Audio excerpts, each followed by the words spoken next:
अस्सलामुअलैकुम। क्या हाल चाल है आप सब लोगों का। उम्मीद है आप सबके दिन बहुत अच्छे गुजर रहे होंगे और अल्लाह से बहुत सारी उम्मीद है कि और भी बहुत अच्छे गुजरें। आने वाली ज़िंदगी आपके लिए बहुत आसान हो।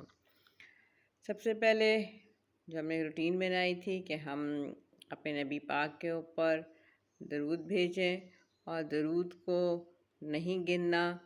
हमें कहें कि अल्लाह ताला जितने भी इस जहान में जितने दरख्त हैं, उन पे जितने पत्ते हैं, जितनी शाखें हैं और जितने समंदर हैं, इसमें जितनी क्रिएचर्स हैं और जितने तूने पहाड़ बनाए, जितने तूने रेगिस्तान में जो ज़र्रे हैं रेत के, उन सब के बराबर अनगिनत मेरे नबी पाक सल्लल्लाहु अलैहि वसल्लम पे तो दरूद सलाम भेज मेरी तरफ से, आपकी तरफ से। और हम अपना दिन, प्रैक्टिकल दिन इसी तरह शुरू करेंगे। आप जब बिस्तर पे लेटते हैं ना, तो लेटे लेटे इधर उधर की ना सोचा करें, मोबाइल भी ना चलाया करें। लेटे लेटे आप जितना ज़िक्र कर सकते हैं, दुरूद शरीफ पढ़ सकते हैं, खुला दुरूद शरीफ पढ़ें, क्योंकि अल्लाह की रहमतें भी खुली होती हैं। आज हम बात करेंगे छोटी सी हट के रोज़ाना से, कि मैंने लोगों को देखा, लोग बहुत ना एक तो तवज्जो नहीं देते, दूसरी बात इन बातों पे, ठीक है, ख़ासकर ख़वातीन जो वर्किंग भी हैं और जो घर में भी हैं, रोना रोती रहती हैं, महंगाई है, ये अच्छा नहीं है, उसका किचन अच्छा है, उसका बाथरूम अच्छा है, उसका घर अच्छा है, ये लेना है, वो लेना है। एक बात आपको बताऊं इंसान में सिर्फ सलीक़ा और तरीक़ा होना चाहिए, इसके बाद हर चीज़ ठीक हो जाती है। हम बात चलें किचन से शुरू करते हैं। आपको ज़रूरी नहीं है कि आपका हाई फाई किचन हो, आपका आम सा किचन भी हो सकता है, लेकिन आपके ऊपर है कि आपने उसको कैसे ऑर्गेनाइज़ किया। आपके देखें आपको आप चूल्हा है, आप चूल्हे के ऊपर आप कहेंगे कि देखें अब फॉइल पेपर बहुत महंगा है। आप एक दफ़ा फॉइल पेपर कोई से भी ख़रीद लें, आप चूल्हे को, जो आपके वो बर्नर्स होते हैं, उठा के उस पर फॉइल पेपर बिछा लें, आपका चूल्हा साफ़ होगा। आप उसको चाहे 10 दिन बाद बदल लें, रोज़ उसके ऊपर एक कपड़ा फेर लिया करें। 3-4 स्पंज लिए हैं, उनको, जो आम से स्पंज नहीं होता, उसको आप ला के उसके 3-4 टुकड़े कर लें, बात ख़त्म। अच्छा, फिर जो आपके मसाले आम से डब्बे मिलते हैं प्लास्टिक के, तो आपके किचन के आप एक एक एक रंग थीम कर लें। आपका किचन ब्राउन है, आपका किचन पिंक है, आपका किचन रेड है, आप उनके डब्बों को पेंट कर लें, उनके ऊपर आम से कपड़े इतने मिलते होते हैं, उनको ग्लू से चिपका लें, ये आपके उसके ऊपर है। तो ढकने सब एक जैसे खूबसूरत हो जाएंगे।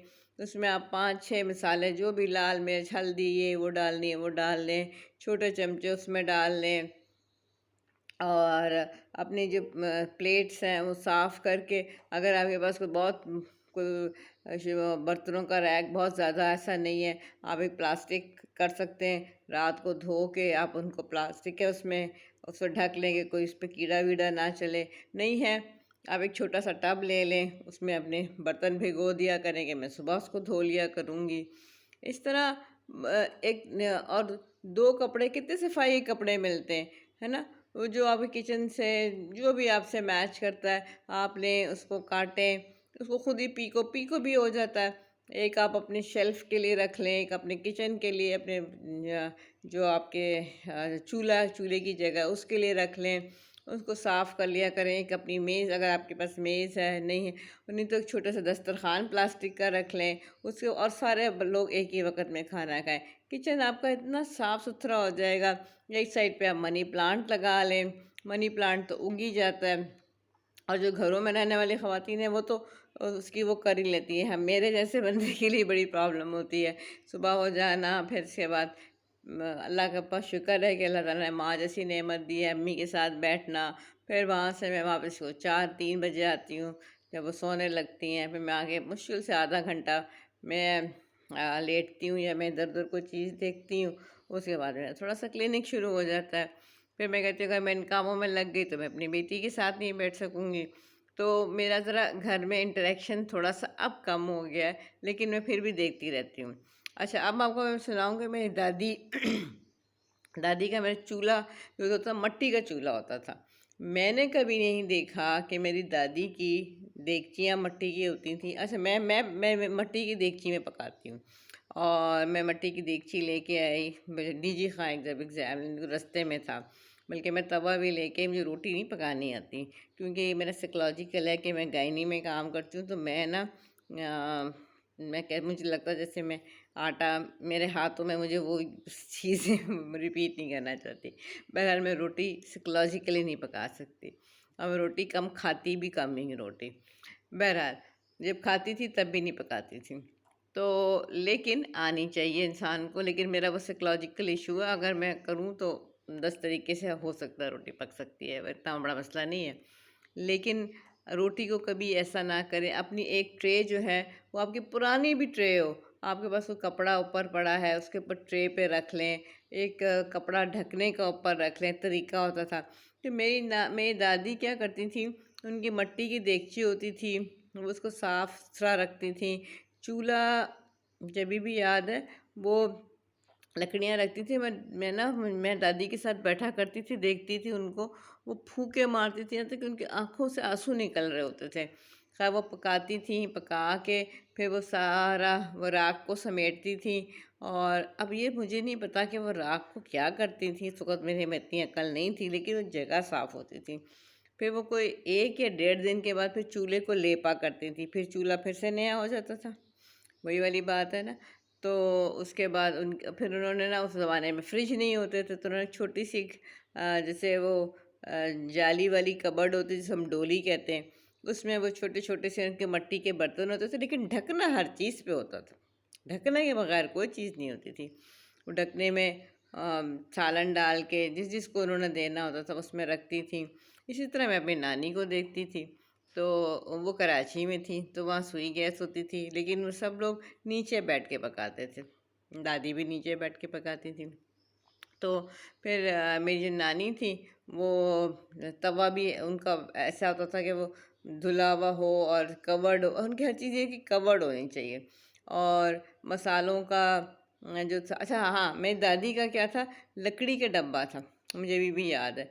लकड़ी का डब्बा था, उसका ढकना यूँ स्लाइडिंग खुलता था, उसके अंदर खाने बने होते थे, उसके अंदर उन्होंने मसाले रखे होते थे, उसके अंदर बस उसको वापस लगती थी। और वो बहुत सलीके से उसको रख, कोई ऐसा बड़ा किचन किचन ना, किसी चौहारदीवारी कोई नहीं होती थी, लेकिन आपको एक फीलिंग आती थी कि किचन है, चीज़ें उठ के आती थी। कभी मैं दादी के साथ वो भी करती थी। ये जब कभी एक 1970 की वॉर थी कि क्या था, तो वो मैंने टाइम अपनी दादी के साथ गुजारा। तो पता नहीं मैं कितने साल की होंगी, 4 5 6 5 4 4 साल की होंगी। मैंने नई नई मॉन्टेसरी शुरू की थी, 4 साल की होंगी मैं इस वक्त। तो दादी मेरी भी नानी भी ऐसी कि उनका उनका जो मसाले वसाले रखने के, अब तो इतने, ये शेल्फ खोलें वो शेल्फ खोलें तो ये खोलें। अच्छा, फिर हमारे जहाँ हम रहते थे वहाँ पे एक बड़ी सोफिस्टिकेटेड सी खातून थी, वो इतने मतलब इतने जायकादार मफ़िन्स बनाती थी, और आपको मैं अगर तरीका बताऊँ ना तो आप हैरान हो जाए। तो 8 बज के 31 मिनट वो पता क्या करती थी, उनको बैटर तो बनाना आता था, फिर वो कप्स, केक के कप्स नहीं होते थे, तो वो अखबार में, उस अखबारों को थोड़ा सा वो मक्खन सा लगाती थी, या उनके पास पता नहीं कि पेपर होता था, वो देगची के अंदर देगची रख के और वो मफ़िन्स बनाया करती थी। एक कॉर्नर इतना खूबसूरत ऑर्गेनाइज होता था कि कोई कॉम्प्लेक्स ही नहीं होता था उन ख़वातीन को। अच्छा, अब लंबी हो रही है वीडियो, लेकिन आपको एक बात बता रही हूँ कि अगर आप अपना घर में दिल लगाएं, तरीक़ा सलीका करें, तो आपका घर जन्नत बन जाए। अच्छा, जो थोड़े से सस्ते, जैसे महंगाई का, और डिटर्जेंट्स हैं या कुछ और चीज़ें ऐसी हैं, उस पर हम कल बात करेंगे कि उनको बनाना कितना आसान है और चीज़ों को साफ़ करना कितना ही आसान है, कोई मुश्किल नहीं है। तो अपना ख्याल रखें, अपने आस पड़ोस का ख्याल रखें। और आज थोड़ी सी हमने टॉपिक से हट के बात की है, लेकिन बात ये होती है कि जब चीज़ें ऑर्गेनाइज होती हैं, एक बात ज़रूर करूँगी कि आप आज सब ये सोचें कि किसने माँ को आखिरी दफ़ा गले लगा के ये कहा, माँ आई लव यू। आज ये सोचिएगा, और जिसने नहीं लगाया वो कोशिश करे कि जितनी से जल्दी, इसमें कोई शर्म और कोई वो की बात नहीं है। वो माँ है जिसने आपको पैदा किया, और ये जब रिश्ते चले जाएंगे तो आप पछताएंगे कि वो आपको फिर नज़र नहीं आएंगे।